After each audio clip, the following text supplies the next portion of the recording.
There you go, friends. Doc South here, and yep. Now that I'm doing this for those who are seniors like me, um, and getting up there in age, hopefully still healthy and reasonably happy and all that.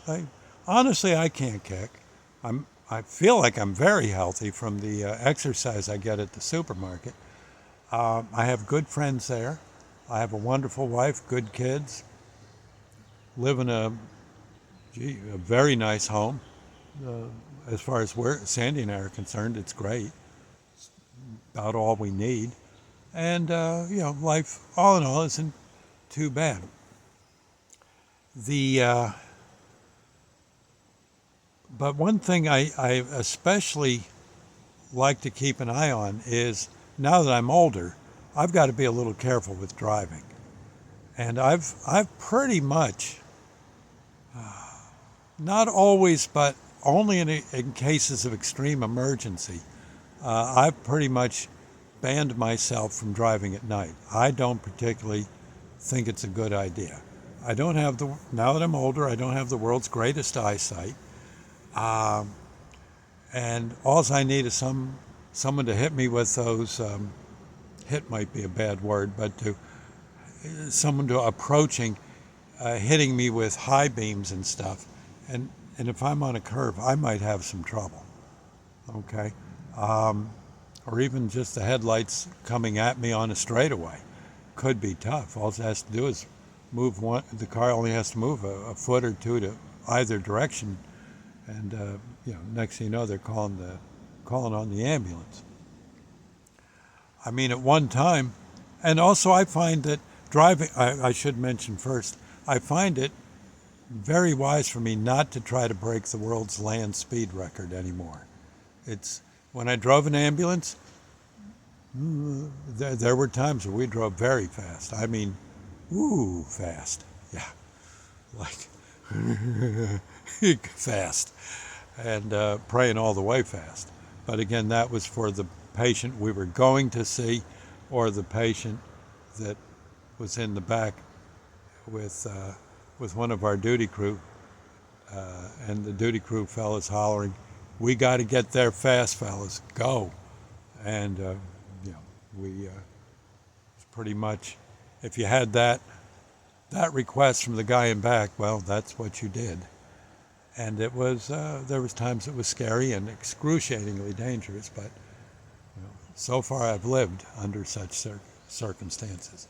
But it's tough. And now that I'm older, I like, honestly, to stay a little bit at the speed limit or a little less, and on roads that aren't that busy. Frankly, the superhighways, the downtown uh, streets of any given town is a little much for me. And roads that only have one lane going west, another lane going east, and not that much of a shoulder, that kind of worries me a bit too. I'm ready for hitting the brakes and doing safe uh, evasion maneuvers, but still, I'm old and you never know. So not to mention, heck, I don't want to see anyone get hurt, and all I need to do is have my gaze wander off to something I'm looking at. Next thing you know, I'm in someone else's lane. It's not good. And you'll find I'm very big on, in fact, between here, the house, and where I work, I keep I keep about 10 or 12 side side spots on my route to where I work, just so that if I got a tailgater sitting this far off my bumper, um, I just I just slowly get out. I know where the spot is where I'm going to get off the road. I get off the road, let that clown go on his merry way. And I just find it's best to let discretion be the better part of valor. The last thing I'm going to do is try to go get in their way or cause trouble, holler and yell. I just get out of their way and they go on.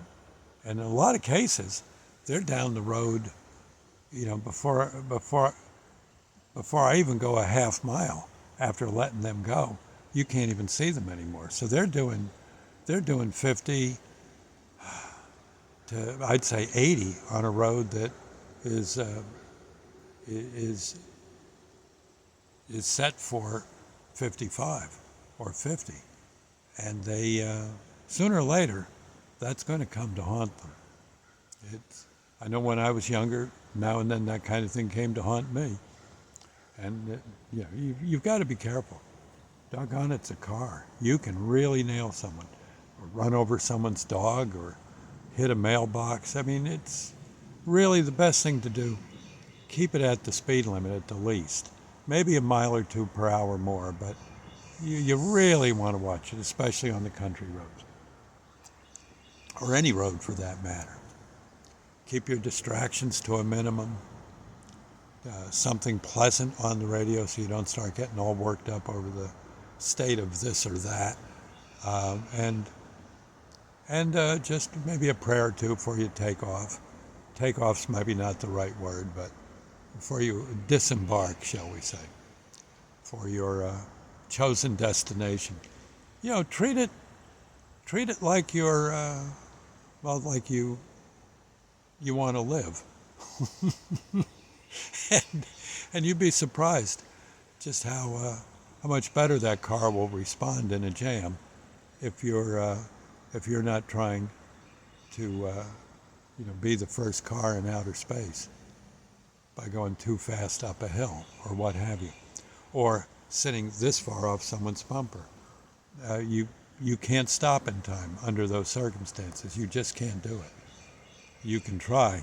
Oh, you can try, but you can't do it. If that person jams the brakes, or the person ahead of you hits the brakes, you're going to hit. Anyway, so my advice is stay back a bit. You don't have to, again, go for the land speed record. You don't. You just be careful. Be a little kind. As you're riding along, maybe think of what is that? The 11th Lord's Prayer. The 11th. I think it is something like, "Don't be stupid." I think that's the one. And you'll be so much better off. Catch you later. And from someone who's been to many an auto wreck, all I can tell you is, almost anyone that's been in a wreck, myself included, will tell you it happens just like that. And next thing you know, it's bang, and you're in a jam. Okay? Keep it in mind. I'll see you later. God bless. Drive carefully.